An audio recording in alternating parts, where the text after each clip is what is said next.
Bismillahirrahmanirrahim. Allahümme salli ala Muhammed ve ali Muhammed. Allahümme əccəllə vəliyyəkəl fərəc. Məkasib kitabından 434-cü dərsi oxuyuruq. Bildiyiniz kimi ғinadan bəhs edirik və bu barədə alimlərimizin fikirləri müxtəlifdir.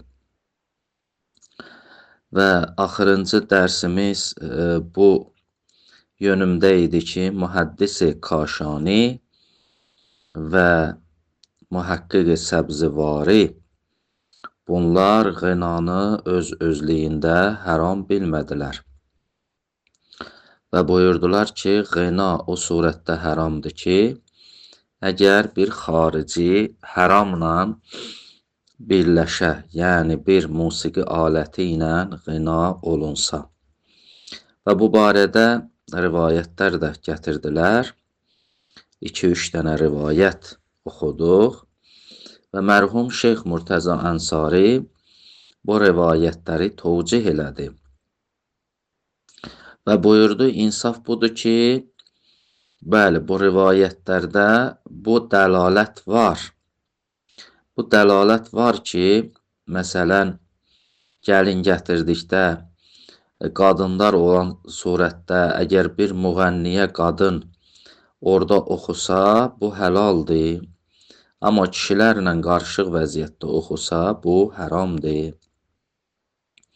Bunu qeyd elədi və lakin bugünkü dərsimizdə mərhum şeyx buyurur ki, münsif, yəni bir nəfər ki, insaflı ola, baxa, ғinanı haram deyən rivayətlərə, bir də ki, bu iki ağanın gətirdiyi bu 2-3 dənə rivayətə.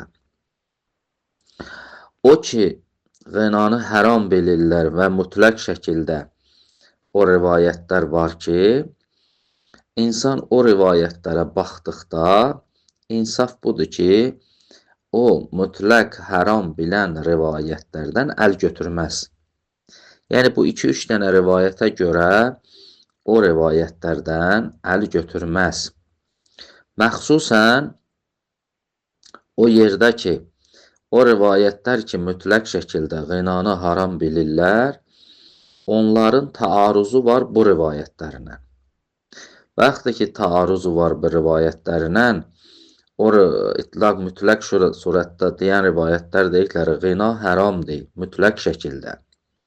Amma bu rivayətlər ki, deyirlər, gəlin gətirdikdə həlaldır, musiqi aləti ilə olması həlaldır. Bu rivayətlərin, o mütləq deyən rivayətlərin müqabilində durmağı zəifdir. Yəni, bunlar onun müqabilində dura bilməzlər.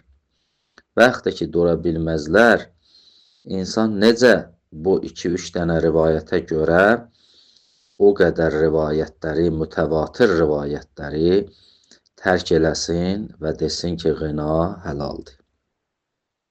Ona görə də mərhum Şeyx Murtəza Ənsari buyurur, lakinnəl münsif, lakin bir münsif, la yərfəliyyət, əl götürməz ənil itlaqat, o rivayətlər ki, mütləq şəkildə ғinanı haram bilirlər. Ləəcli hazəl işar, bu dəlalətə görə, bu dəlalət hansı idi ki, dünənki dərsimizdə oxuduq. O iki ağanın gətirdiyi o 2-3 dənə rivayət ki, onlarda dəlalət var idi ki, gəlin gətirdikdə müğənni əgər ғina eləsə, bir xanım orada ғina eləsə, haram deyil. Bu dəlalətə görə, ləəcli hazəl işar, yəni münsif bir nəfər insaflı olsa, bu mütləq rivayətlərə baxsa, bu mütləq rivayətlərdən əl götürməz bu 2-3 dənə rivayətdə olan dəlalətə görə. Xüsusən, məxsusən mə'ə müarəzətihi, bu rivayətlər o rivayətlərlə müarizdirlər. Bima huva kəssəri fi hurməti ғinail müğənniyə. O rivayətlər ki, sərih rivayət kimidirlər. müğənniyənin qınanın haramlığında. Yəni bir xanım ki, müğənniyədir, oxuyur, qına eləyir, onun qınasının hörmətinə, haramlığına bu rivayətlər sərih rivayətlər kimi dəlalət eləyirlər. İndi bu 2-3 dənə rivayət bu rivayətlərlə taarruz eləyir, vuruşur. Bunlar helal deyir, bunlar haram deyir. Vəlau li xüsusi mövlaha. Lap belə bir müğənniyə öz mövlası üçün oxuya. Yəni bir kəniz öz ağası üçün belə oxusa, yenə də bu rivayətlər haram bilirlər. Kama təqəddəmə min qovlihi əleyhissalam. Necə ki, qabaqki dərslərdə Həzrətin, imamın bu sözünü oxuduq. Həzrət buyurdu, qəd yəkunu lirracul əl-cariyə. Bəzən bir kişinin kənizi olar, tolhihi. O kəniz o ağasını məşğul eləyər. Və ma səmənuha, Həzrət buyurdu ki, o kənizi alanda, bazarda ona pul verib, onun o qinasının müqabilində, səsinin müqabilində ki, pul əlavə eləyirlər, onun o səməni, onun o qiyməti illa ki, səmənil kəlb, itin pulu kimidir. Necə ki, itin alveri batildir və o itin müqabilində pul verilsə, onun hökmü nədir? Belə bir qına eləyən kənizin də müqabilində verilən pul onun kimidir. Fətəəmməl. Fətəəmməl. Burada mərhum Şeyx Murtəza Ənsari nəyə işarə eləyir?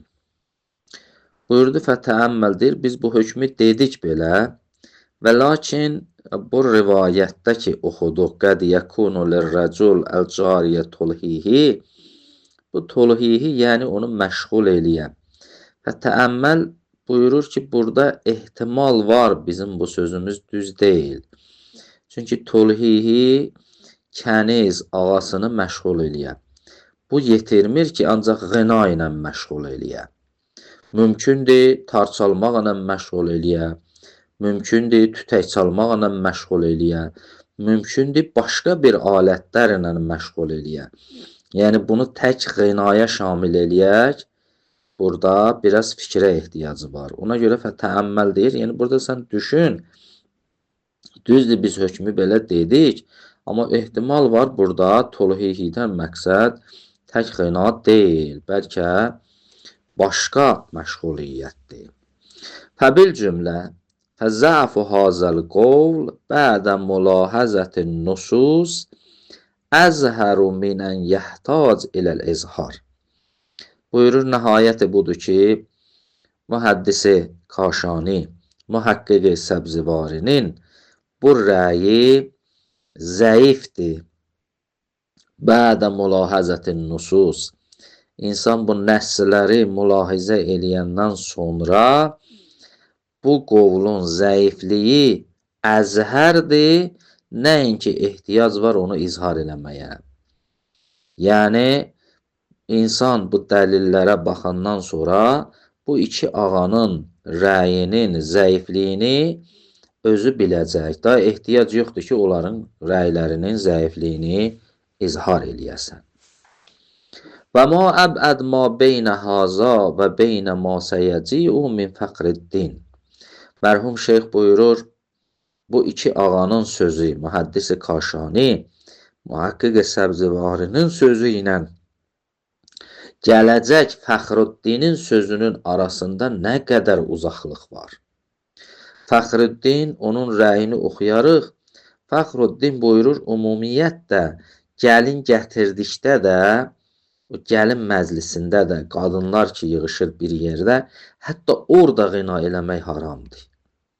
Amma bu iki dənə ağa isə buyururlar ki, yox, qina halaldır. Baxırsan, bunların sözü ilə onun sözlərinin arasında nə qədər uzaqlıq var. Və ma əbəd ma beynə haza və beynə ma səyəci'u min Fəxriddin. Min ədəmi təcvizil qina fil əraz. gələcək oxuyacaq Fəxruddin icazə vermir ki, gəlin məclisində belə qina olsun. Bəs o iki dənə rivayətə nə deyir? Axı iki dənə rivayət oxuduq. O rivayətlər dedilər gəlin məclisində qina eləmək olar. Buyurur ləənnər rivayəteyn və in kanəta nəsseyn fil cavaz. O iki dənə rivayət baxmayaraq qinanın gəlin məclisində olunmağına, cavazına, icazəsinə nəssidir. İlla ennəhuma bu iki dənə rivayət la tuqavimanil əxbaril maniə. Bunların müqaviməti yoxdur ki, gəlsin o qadağan eləyən rivayətlərin müqabilində dursunlar. Niyə təvatürha? O ki, qadağan eləyirlər qinanı, haram bilirlər qinanı, o rivayətlər çoxdur və təvatürdür. Onlar ki, çox oldu, təvatür oldu, qinanı bir mənalı haram elədilər, bu iki dənə rivayət gəlib onun müqabilində dura bilməz. Və əmma ma zəkərəhu fil kifayə. Amma mühəqqiq Səbzəvari, yəni Fazil Səbzəvari Kifayə kitabında bu bir söz zikr eləyib. O söz nədir? O söz bundan ibarətdir ki, kifayədə deyibdir ki, bəs iki dəstə rivayət var. Bir dəstə deyir icazəlidir, digər dəstə rivayət deyir ki, icazəli deyil. Bunlar taarruz eləyir. Taarruz eləyəndə iki dəstə rivayət təsaqüt eləyir. İkisi də düşür, heç birinə əməl olunmur. Biz müraciət eləyirik əslə. Görək, əsl bu məsələdə nədir? Əsl də bu məsələdə hilliyyətdir, yəni halallığı sabit eləyir. Vaxtı ki, halallığı sabit eləyir, deyəri qina halaldır. Bunun mühəqqiqi Səbzəvari kifayədə deyib. Mərhum Şeyx Murtəza Ənsari buyurur, biz onun cavabını indi vermirik və lakin biz onu təfsil eləyəndə məlum olar ki, bu söz batil sözdür, bu rəy batil rəydir.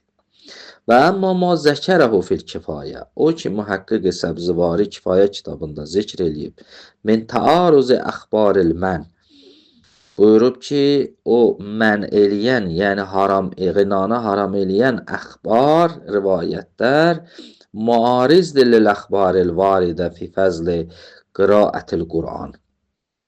O rivayətlərlə ki, onlar varid olublar, deyiblər ki, Qur'anın fəziləti budur ki, onu qiraət eləyəsən, gözəl səslə oxuyasan. Yəni, orada qina icazəlidir. Buyurur, bu iki rivayət, dəstə rivayət bir-birindən taarruz eləyir. Fəyyəz, yəni təsaqüt eləyir. Təsaqüt eləyəndən sonra dediyim kimi, biz qalırıq bu məsələ, müraciət edirik əslə və əsldə budur ki, mubahdır və həlaldır. Bunu mühəqqiqi Səbzəvari kifayədə deyib. Mərhum şeyx buyurur, fəyyəzhər fəsaduhu. Bu sözün fəsadı zahir olar. İndə təkəllüm fit təfsil. Biz bu məsələni təfsilən deyəndə, qabaqda, orada danışanda görəcəksiniz ki, mühəqqiq Səbzəvarinin kifayədə bu söylədiyi söz fasid sözdür və düz söz deyil. Elhamdülillah Rabbil aləmin.